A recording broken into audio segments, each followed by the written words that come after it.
اس کے بعد ایک حدیث سنا دیتا ہوں، صرف ایک حدیث پہ عمل کر لو، ساری دنیا بھی آپ کی، آخرت بھی آپ کی۔ میرے نبی نے فرمایا اربع من کن فیہ ما ضرہ ما فاتہ من الدنیا، چار باتیں مجھ سے لے لو، دنیا بھی تمہاری، آخرت بھی تمہاری۔ صدق حدیث، ہمیشہ سچ بولنا، جھوٹ نہ بولنا، ہمیشہ سچ بولنا، جھوٹ نہ بولنا۔ حفظ امانت، کسی کو دھوکہ نہ دینا، کسی کو دھوکہ نہ دینا۔ سارے ایسے ترقی یافتہ ملکوں میں ہمارے انڈیا پاکستان کے نوجوان دھوکہ دیتے ہیں لڑکیوں کو، مقامیوں کو، کہ ان سے شادیاں کرتے ہیں، پیپر بنا لیں، پیپر بنتے ہیں پھر بھاگ جاتے ہیں۔ میرے نبی کو بدنام نہ کرو، میرے نبی کو شرمندہ نہ کرو۔ ایک واقعہ لکھا ہے احسان دانش نے کہ دہلی میں جب انگریز کا راج تھا تو ایک یہ جو پک پاکٹ والا سردار تھا، اس کے آگے چیلے تھے، تو اس کا ایک چیلا، ایک شاگرد صرف 2 روپے لے کر آیا شام کو، تو اس نے اس کو پٹائی کی کہ صرف 2 روپے۔ اس نے کہا استاد آج بہت موٹا مال کمایا تھا، آج ایک انگریز کی جیب کاٹی تھی، اس میں بڑے پیسے تھے، لیکن جب میں 4 قدم چلا تو مجھے خیال آیا کہ قیامت کے دن اگر عیسیٰ علیہ السلام نے میرے نبی کو گلہ دے دیا کہ آپ کے امتی نے میرے امتی کی جیب کاٹی تھی، تو مجھے ان کی وجہ سے، میری وجہ سے میرے نبی کو شرمندہ نہ ہونا پڑے، تو میں نے جا کر اس کو واپس کر دیے اور یہ 2 روپے اپنے دے کھسکا کے لائیں۔ تو وہ اس کا استاد بھی رونے لگا کہ بیٹا یہ 10 روپے تیرا آج کا انعام ہے، تو نے کمال کر دیا۔ تو میرے عزیزو، ایسا کام نہ کرو جس سے تمہارے نبی کو شرمندہ ہونا پڑے۔ یہاں رہتے ہو صحیح طریقے سے پیپر بناؤ، غلط طریقے سے پیپر مت بناؤ، ٹیکس چوری مت کرو، ٹیکس کی چوری کے لیے ہیلے بہانے جھوٹ مت کرو، مت کرو۔ مسلمان سچ بولتا ہے، جھوٹ نہیں بولتا، مسلمان دھوکہ نہیں دیتا، دیانتداری سے کام کرتا ہے۔ 4 ٹکے بچا کر کیا کر لو گے؟ جھوٹ تمہارے چہرے کی لعنت بن جائے گا، قیامت کے دن کی سیاہی بن جائے گا۔ اور میرے نبی نے فرمایا جو دھوکہ دیتا ہے وہ میری امت سے خارج ہو جائے۔ من غش فلیس منا، جو نماز نہیں پڑھتا میری امت سے خارج ہو گیا، یہ نہیں کہا۔ جو روزہ نہیں رکھتا میری امت سے نکل گیا، یہ نہیں کہا۔ جو دھوکہ دیتا ہے میری امت میں سے نکل گیا، میری امت میں سے نہیں ہے۔ تو یہاں رہنا ہے تو سچائی کے ساتھ رہو، دیانتداری کے ساتھ رہو۔ شادیاں کی ہیں تو پھر نبھاؤ، پھر اس سے نبھاؤ، پہ فراڈ نہ کرو۔ ایک دن آنے والا ہے تمہیں اللہ کے سامنے کھڑے ہونا ہے، تمہارے دھوکے فراڈ سارے کھول کے اللہ تعالیٰ الگ دکھا دے گا، اور اس دن شرمندگی ایسی ہوگی کہ کہیں چھپنے کی جگہ بھی نہیں ملے۔ تو اللہ کے واسطے ایسے مسلمان بنو کہ تمہارے ذریعے سے تمہارا اسلام چمکے، روشن ہو، یہاں کی حکومت تمہاری تعریف کرے۔ یہاں کی حکومت تمہیں کتنی مذہبی آزادی دے رکھی، کتنی آسانیاں دے رکھی ہیں، تو ان کے ساتھ چیٹنگ مت کرو، ان کو دھوکہ مت دو، ان کے ساتھ فراڈ مت کرو، ان کا ٹیکس نہ چوراؤ، ان کو پورا ٹیکس دو، جتنا وہ تمہارا بنتا ہے سارا دو۔ اللہ تمہیں اپنے، یہ تمہارا صدقہ بنے گا۔ زکوٰۃ تو مسلمان کو دی جاتی ہے، یہاں تمہیں نظر نہیں آتا، اپنے پاکستان میں، انڈیا میں زکوٰۃ بھیجو، لیکن صدقات ان کالوں کو دو جو غربت کے مارے تمہارے گھروں میں کام کرتے ہیں، تمہارے پاس کام کرتے ہیں، ان کو صدقات دو، نفلی صدقات، ان کو جتنا دے سکتے ہو دو، یہ تمہارے ہمدرد بنیں گے، تم سے محبت کریں گے، تم سے تمہارے قریب آئیں گے، تمہارے احسان مند ہوں گے۔ مسلمان بخیل نہیں ہوتا، مسلمان سخی ہوتا ہے۔ تم ایسے جوڑ کے کیا کرو گے؟ قبر میں کتنے لے کے جاؤ گے؟ تو میرے نبی نے فرمایا ایک سچ بولو، ایک دھوکہ نہ دو۔ تیسرا فرمایا اخلاق اچھے کرو، حسن خلیقت، اپنے اخلاق اچھے کرو۔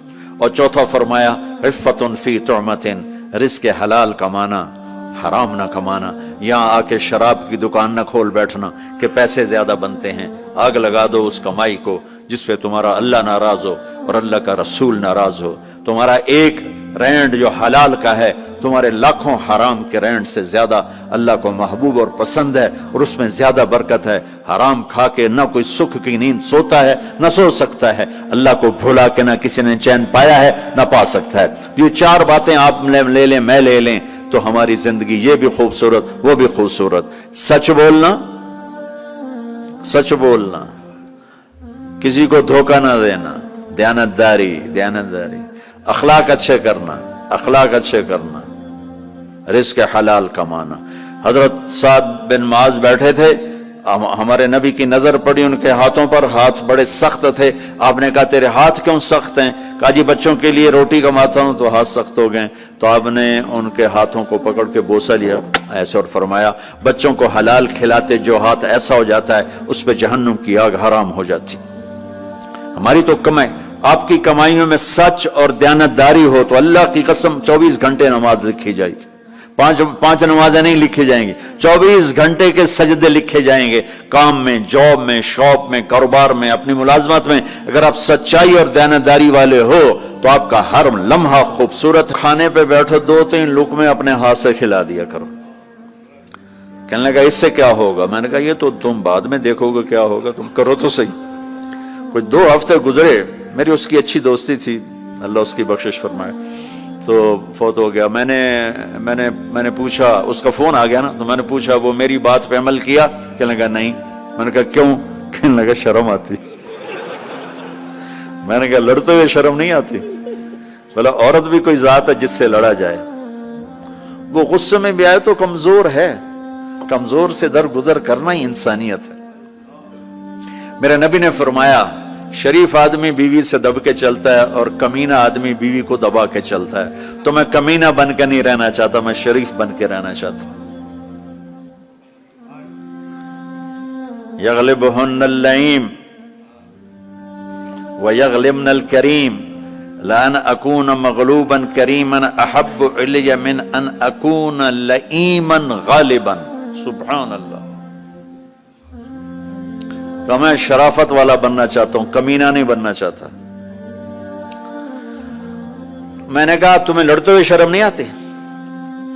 گاما پہلوان پنجاب والوں نے سنا ہوگا, بہت بڑا رستم تھا.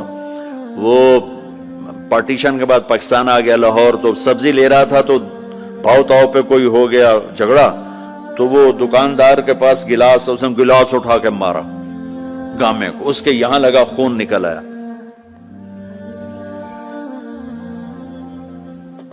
اس نے چپ کر کے پکڑی کھولی اور نیچے سے یوں اس کو لا کر باندھ کے چل پڑا. تو لوگ انہوں نے اس کو پکڑ لیا, پہلوان جی اے مڑا جا بندہ تو انہوں مار گیا, تُسے انہوں آکھی کچھ نہیں, تُسے تو پہلوان. کہنے لگا ماڑے نو مار دیا شرم ہوتی ہے. وہ کہنے لگا کمزور کو مارتے ہوئے شرم آتی. تو عورت پہ ہاتھ اٹھانا یا گالیاں دینا, اس کے ماں باپ کو گالیاں دینا, یہ تو جانوروں کا کام ہے, انسانوں کا کام تو نہیں ہے. میں نے کہا کر اور مجھے بتا. کوئی 2 گھنٹے بعد اس کا فون آیا, کہا مولانا صاحب کمال ہو گیا. میں کیا ہوا؟ کہ میں نے اس کے منہ میں لقمہ ڈالا, وہ منہ تھے کھلے رہ گئے, منہ کھلے رہ گیا. مجھ سے کہنے لگی تو خود تو کر نہیں سکتا, کس نے تمہیں یہ سکھایا ہے؟ کس نے سکھایا؟ اس نے کہا مجھے مولوی طارق جمیل نے سکھایا. انہوں نے ایسے چولی اٹھا لی. اللہ مولوی طارق جمیل اور اس کے بچوں کا بھلا کرے جس نے تمہیں انسان بنایا. اپنے گھروں کو آباد کرنا ہے تو اخلاق اچھے کرو, بول میٹھا کرو, بچے ساتھ ہیں ان کو محبت سے لے کے چلو. آپ ایسے دیس میں ہو جہاں ہمارا دینی ماحول نہیں ہے, آپ کو بنانا پڑے گا. اور دینی ماحول بنانا ماشاءاللہ بہت مسجدیں دیکھیں, مدرسے دیکھے, بہت خوشی ہوئی, لیکن ماحول بنانے کے لیے کچھ اور بھی ہے. محبت دو. علماء سے کہتا ہوں آپس میں پیار و محبت کی فضا قائم کرو. شدت پہ نہ چلو, نرمی پہ چلو, فتوے بازی پہ نہ چلو, محبت سے چلو. اختلاف رائے کرو, پر اختلاف رائے کو کفر تک پہنچا دینا, حرام تک پہنچا دینا, یہ اہل علم کا کام نہیں ہے. اہل علم ہوتے ہیں جو حلیم ہوتے ہیں, وقور ہوتے ہیں, اور وہ درگزر کرنے والے ہوتے ہیں, محبت کرنے والے ہوتے ہیں, معاف کرنے والے ہوتے ہیں, برداشت کرنے والے ہوتے ہیں. چھوٹی چھوٹی باتوں پہ فتوہ بازی اس سے بچو. اللہ تعالیٰ نے جو ہمیں یہ تبلیغ کا کام دیا ہے, اس میں آپ سب سے نیت کرواتا ہوں کہ 4 مہینے لگانے کی ساری نیت کر لو. کرتے نا نیت انشاءاللہ. اور چھوٹی سی تشکیل کرتا ہوں کہ ہر مہینے 3 دن آپ لگا لیا کریں. اللہ کا فضل ہے, تبلیغ کا کام تو ہر جگہ ہو رہا ہے. اب ہر مہینے صرف 3 دن جانا شروع کریں. جنید جمشید مرحوم کو میں نے یہ کہا تھا کہ تو 3 دن لگانا شروع کر. وہ کہنے لگا میں تو ناچتا ہوں, سٹیج پہ گاتا ہوں, میں 3 دن لگاؤں گا. کیسے لگاؤں گا؟ میں ادھر یہ کرتا ہوں, ادھر تبلیغ کروں. میں نے کہا یہ تیری ڈوز ہے, دوا ہے, تو دوا شروع کر, صحت ہو جائے گی. 97 کی یہ بات ہے. اس نے بات پلے باندھ لی. ہر مہینے 3 دن لگا لیتا جب کراچی میں ہوتا. جب نہیں ہوتا تھا تو پھر نہیں ہوتے تھے. جب کراچی میں ہوتا تو 3 دن. 97, 98, 99, 2000 اور 2001 میں 4 مہینے کے لیے نکل گیا.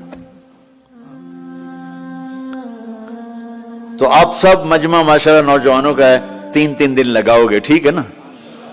اور اگر کوئی اس مجمع میں کسی سے ناراض ہے تو اٹھنے سے پہلے ہی اس کو معاف کرے. اگر یہیں موجود ہیں تو گلے لگے، اور وہ موجود نہیں ہے تو وہاں جا کے اس کے گلے لگ جائے اور اس سے معافی مانگ لے. معافی مانگو گے اللہ آپ کو معاف کرے گا. کسی دو مسلمان کا آپس میں بائیکاٹ نہیں ہونا چاہیے، کسی دو مسلمان کا آپس میں بول چال بند نہیں ہونا چاہیے. بیوی سے ناراضگی ہو تو بیوی سے صلح، پتہ کیا نتیجہ نکلتا ہے؟ جب آدمی بیوی سے صلح کرتا ہے تو اللہ اس پر اتنا خوش ہوتا ہے ان کے پچھلے سارے گناہ معاف کر دیتا. تو سارے بھائی نیت کرتے ہو نا، لگاؤ گے نا 3 دن. بھائی دعا کے بعد نکلنا ہوگا تو بھائی مسافر 2 گھنٹے میں نے آپ کے ساتھ بات کی ہے تو میں روبوٹ تو نہیں ہوں نا، میں بھی اب تھک چکا ہوں. تو بھائی مسافر نہ کرنا، اتنے رش میں مسافر کرنے بھی نہیں چاہیے. بس زبان سے آپ سلام کو میں جواب دوں گا. درود شریف.